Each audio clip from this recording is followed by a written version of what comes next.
And then came down the second revelation. Allah waited another 7 years before He sent down the second revelation. Why this long wait? Because a people had to first have faith in their heart. Must first have a capacity to see more than these eyes and a degree from UWI to be able to understand the subject. Not all subjects can be understood only and solely in the light of reason. There are those subjects in which internal insight has to complement external observation. When the second revelation came down, we were already in Medina. And now Allah says, "La ta'kulu riba." Do not consume riba. Oh no, this is legislation. This is prohibition. Ad'afan muda'afa. The lady was a widow. She wanted to put up a little house. She borrowed $40,000. By the time she paid off the loan, she paid $160,000. It takes a whole generation to pay it. Ad'afan muda'afa. The interest on the loan exceeded the capital itself by 3 times. This is extortion. This is oppression. And so Allah teaches us one more dimension to the face of riba. It is not just taking and giving nothing in return. It's taking so much. But when the revelation came down, very strangely, it was enforced in a peculiar way. What was the strangeness? There was no retroactive enforcement of the legislation.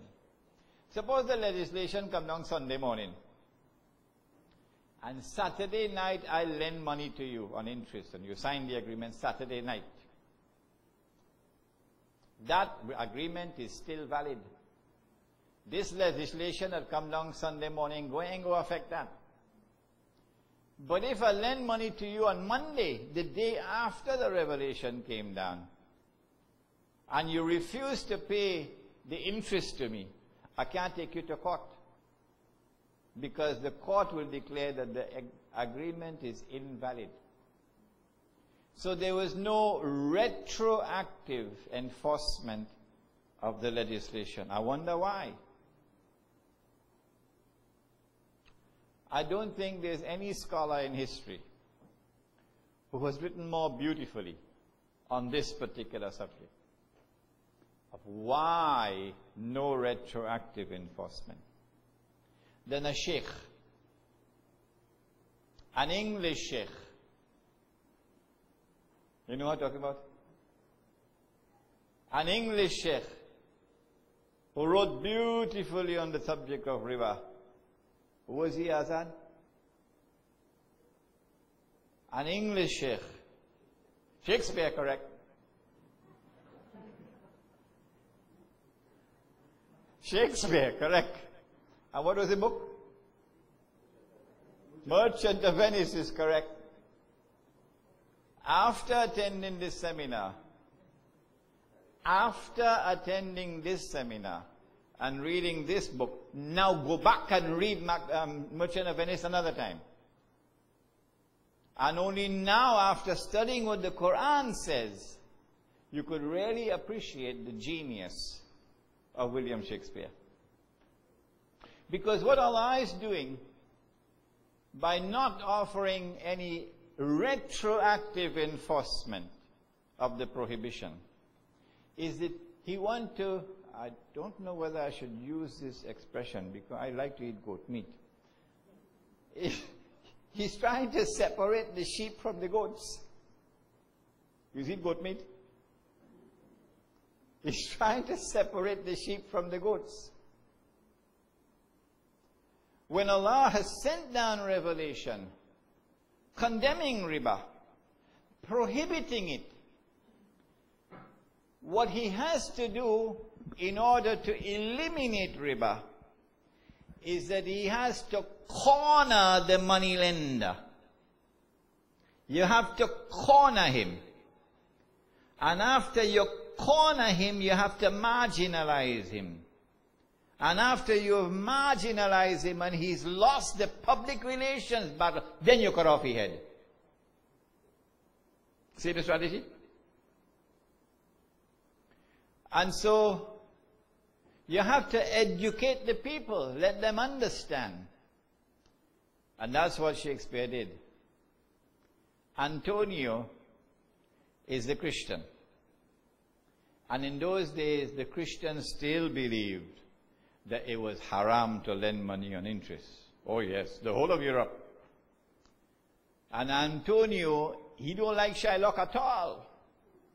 Shylock is the Jew who lending money on interest, and Antonio always talking against him. And Shylock say, I'm fed up with this man, I don't know what to do with this man. One day, Antonio go fix you up, you know.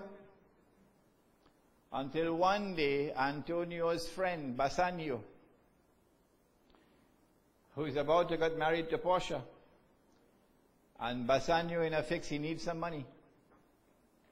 And he turned to Antonio for help.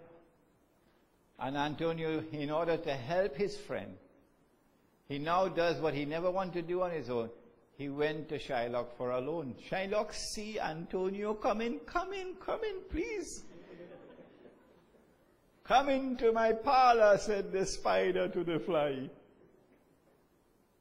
So Antonio walked in. How much you want? Any amount, come on. What is the interest? Oh, no. This is a special kind of interest we could give you. The interest on this loan is if you don't pay back on time, I am entitled to a pound of your flesh. Now this is Shakespeare at his finest. A pound of your flesh. In the hadith, the Prophet ﷺ saw a dream. And in that dream, it was not a pound of flesh, it was blood. It's not your flesh they're eating, it's your blood they're drinking. So they are blood suckers. Louis Farrakhan usually uses this language, but he does not understand the subject. But if Malcolm was alive, Malcolm would grasp this subject. So Antonio signed. Now Antonio have a number of ships, and the ships are on the ocean. So Antonio is afraid, I get in the money, I go pay him back. But a storm came, and all his ships were sunk. Again, this is Shakespeare at his finest. And when the ships were sunk, Antonio couldn't pay back. And when Antonio couldn't pay back, the case come to court before the Duke of Venice. And Bassanio now employs, she offered herself, his fiancée Portia, but she dressed up as a man and as a lawyer in a long gown, robe and so on. Nobody knew it's a woman. And she come to the court to fight the case. And when she stood up to fight the case, again we see Shakespeare with a tremendous grasp of the strategy in the Quran. That after the second revelation came down, Allah wants to appeal to the milk of human kindness. Appeal to the heart of the money lender. Have a heart, my man. Give it up. Because this is sucking the blood of the people. So that after you're able to separate the sheep from the goats, an expression I'm not comfortable with because I like to eat goat meat. after you have separated the sheep from the goats, and you only have the moneylenders left now who will not give up, only then you move in for the kill. The society at large have understood that lending on interest is blood-sucking. So they dislike the moneylender. They hate him. So you've won the public relations battle. They know that. That's why they take pains to control public opinion. They control the television. They control the newspapers. They control radio. They control all channels of information to ensure that public relations can be brainwashed on their side. So Shakespeare puts Portia now to stand up and fight the case. And she, after having appealed to Shylock to give up the riba, using legal arguments, she then turned from legal arguments to moral arguments. And we're telling the PNM in this country that the moral law is higher than any anti-terrorism resolution that you push to Parliament. That you force down the throats of these people in Parliament in a shameless way. The moral law is higher than any law you could pass in any Parliament. So Portia gives that famous speech, the quality of mercy, who knows? The quality of mercy is not strained. It droppeth as a gentle rain from heaven upon the place beneath. It is twice blessed. It blesseth him that gives and him that takes. It is mightiest in the mightiest. It becomes a throne monarch better than his crown. The scepter shows the force of temporal power, the attributes of awe and majesty, wherein there sit the fear and dread of kings. But mercy is above thy scepter's sway. It is enthroned in the hearts of God. It is an attribute itself. And I can't remember the rest. God couldn't touch Shylock.